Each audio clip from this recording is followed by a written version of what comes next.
আসসালামু আলাইকুম, সবাই কেমন আছেন? আশা করি অনেক ভালো আছেন। আজকে নিয়ে আসলাম নতুন একটা ভিডিও নিয়ে।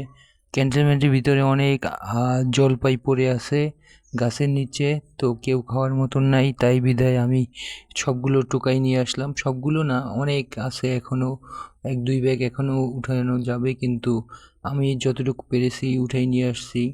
তো এই যে ক্যান্টনমেন্টের গোড়ায় অনেক জায়গায় খালি জলপাই পড়ছে, জলপাইগুলো আমি টোকাই নিছি। অনেক জলপাই, অনেক সুন্দর সুন্দর জায়গা, কিন্তু কেউ খাওয়ার মতন জলপাই নাই। জলপাই আছে অনেক, কিন্তু মানুষ নাই খাওয়ার মতন। তো অনেকগুলো আমি টোকাই নিয়ে আসলাম সাইকেলে করে। তো খাওয়া নিয়ে আসার সময় সবাই দেখবেন এই যে জলপাই কত রাস্তায় পড়ে আছে, কেউ নেয় না। রাস্তায় পড়ে নষ্ট হয়ে যাইতেছে এবং গাছের গোড়ায় পড়ে নষ্ট হয়ে যাইতেছে। তো আমি টোকাই টোকাই নিয়ে আসলাম বাসায় নিয়ে এসে কতগুলো জলপাই দিয়া একটা থোক বানাইলো, 2টা থোক বানাইলো আমার বউ।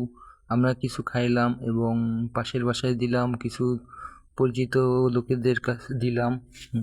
তো সবাই ভিডিওটি শেষ পর্যন্ত দেখবেন, ওয়াচিং করবেন, যারা লাইক দেন না অবশ্যই এখন লাইক করে দিবেন, কমেন্ট করে দিবেন। ঠিক আছে, সুন্দর একটি কমেন্ট করার জন্য অসংখ্য ধন্যবাদ। এবং এর আগে যারা ভিডিও করতে কমেন্ট করছে সবাই নাম উল্লেখ করতে পারতেছি না, কিন্তু সবাইকে অসংখ্য অসংখ্য ধন্যবাদ আমার পরবর্তী ভিডিও দেখার জন্য, এবং এই ভিডিওটাও দেখবেন আশা করি। সবাই ভালো থাকবেন। আসসালামু আলাইকুম, আল্লাহ হাফেজ।